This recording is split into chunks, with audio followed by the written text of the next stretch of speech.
बहुत सारी महिलाएं मेरे से ये क्वेश्चन करती हैं कि इम्प्लांटेशन डेज़ में उनको क्या करना चाहिए और क्या नहीं करना चाहिए। ख़ासकर वो रिलेशन के लिए बहुत ज़्यादा कन्फ्यूज़न में होती हैं कि उन दिनों उनको रिलेशन रखना चाहिए या नहीं रखना चाहिए। चलिए इस वीडियो में हम जानते हैं। देखिए, कंसीव करने के लिए आपको रिलेशन जो है अपने पीरियड ख़त्म होने के बाद, जिनको ओव्यूलेशन के बिल्कुल फ़िक्स डेज़ नहीं मालूम है कि हाँ इसी दिन ओव्यूलेशन होगा, या फिर जो लंबे टाइम से जो लंबे टाइम से कंसीव करने के लिए ट्राई कर रही है और फिर भी कंसीव नहीं कर पा रही हैं, उनके लिए मैं ये बोलूँगी कि पीरियड ख़त्म होने के बाद से ऑल्टरनेट डेज़ पे आप रिलेशन रख सकते हो। अब ओव्यूलेशन के डेज़ में तो ये ज़रूरी है कि आपको रिलेशन रखना है, लेकिन इम्प्लांटेशन हो चुका है, आपको सिम्टम्स आ रहे हैं या नहीं आ रहे हैं, या इम्प्लांटेशन हो चुका है या नहीं, ये आपको पता नहीं है कि इस महीने कंसीव हो गया है या नहीं। लंबे टाइम से जो महिलाएं ट्राई कर रही हैं वो इम्प्लांटेशन हो चुका है या नहीं, या फिर सिर्फ उनको ये भ्रम हो रहा है कि ये सिम्टम्स उनको नज़र आ रहे हैं। अब उनको उन दिनों में क्या करना चाहिए, रिलेशन रखना चाहिए या नहीं रखना चाहिए। सबसे पहले कि पीरियड मिस होने के बाद से मैंने बोला कि ऑल्टरनेट डेज पे आप रिलेशन रखो जब तक कि आप कंसीव कर नहीं लेते हो या फिर नेक्स्ट आपका पीरियड आ नहीं जा रहा है। इससे आपको हेल्प मिलेगा।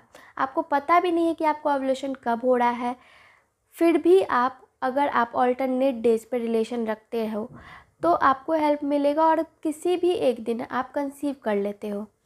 अब जिन महिलाओं को पता चल गया है कि ओव्यूलेशन उनका आकर चला गया, उन्होंने शायद कंसीव कर लिया हो गया या फिर रिलेशन रखा होगा, महिलाओं को कोई प्रॉब्लम नहीं है।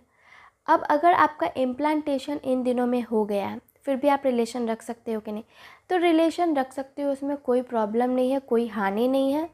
ये जो एम्ब्रो है वो बिल्कुल सेफ़ है, आपका वहाँ तक कुछ भी आपका वहाँ तक नहीं पहुँच रहा है, या फिर कोई भी इन्फेक्शन हो गया एम्ब्रो के पास, बच्चे के पास आपका कुछ भी आप इफ़ेक्ट नहीं दे रहे हो। तो अगर इम्प्लांटेशन हो गया है तो एम्ब्रो के पास किसी भी चीज़ का आना या जाना बिल्कुल बंद होता है। कोई भी चीज़ें बच्चे के पास नहीं पहुंच पाती हैं। तो उन दिनों में अगर आप रिलेशन रखते भी हो तो कोई प्रॉब्लम नहीं होगी बच्चों को। लेकिन रिलेशन रखने के लिए इसलिए मना किया जाता है कि अगर आप इम्प्लांटेशन डेज में रिलेशन रख रहे हो, फिर आप हेयर वॉश कर ले रहे हो। अब जो महिलाएं लंबे समय से कंसीव करने के लिए ट्राई कर रही हैं और अगर वो इम्प्लांटेशन डेज में हेयर वॉश कर लेती हैं तो कहीं ना कहीं बच्चे इम्प्लांटेशन सक्सेसफुल होने के बाद भी फेल हो जाता है। हेयर वॉश कहीं ना कहीं साइंटिफिकली जो है मना किया जाता है कि हेयर वॉश इम्प्लांटेशन डेज में नहीं करना होता है, जब तक कि वो बिल्कुल कंसीव नहीं कर लेती हैं और अपना ट्रीटमेंट लेना शुरू नहीं कर देती हैं। तो इम्प्लांटेशन डेज में हेयर वॉश करना मना किया जाता है। अगर आप रिलेशन रखते हो, हेयर वॉश करते हो, तो इससे जो है एम्ब्रो को क्षति पहुंच सकती है, बच्चे को क्षति पहुंच सकती है। इसलिए इम्प्लांटेशन डेज में रिलेशन रखना कोई प्रॉब्लम नहीं है।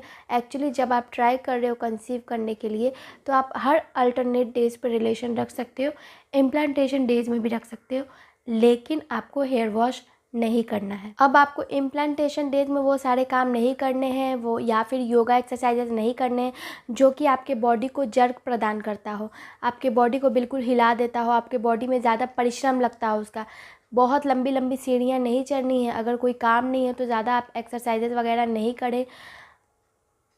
एक्सरसाइजेस करें लेकिन जो बिल्कुल आराम से होने वाली एक्सरसाइजेस हैं वो करें। जो योगा, आप इस योगा में आपको ज़्यादा थकान नहीं आती हो, जो योगा आपके बॉडी को जर्क ना प्रदान करता हो, वो योगा और एक्सरसाइजेस करें। इम्प्लांटेशन डेज में कुछ फूड्स भी हैं जो कि आपको नहीं खाने चाहिए, उसके लिए मैंने अलग से वीडियो बनाया है, वो वीडियो जाके देखें आप कि क्या क्या चीज़ें हैं जो आपको बिल्कुल भी नहीं खानी चाहिए।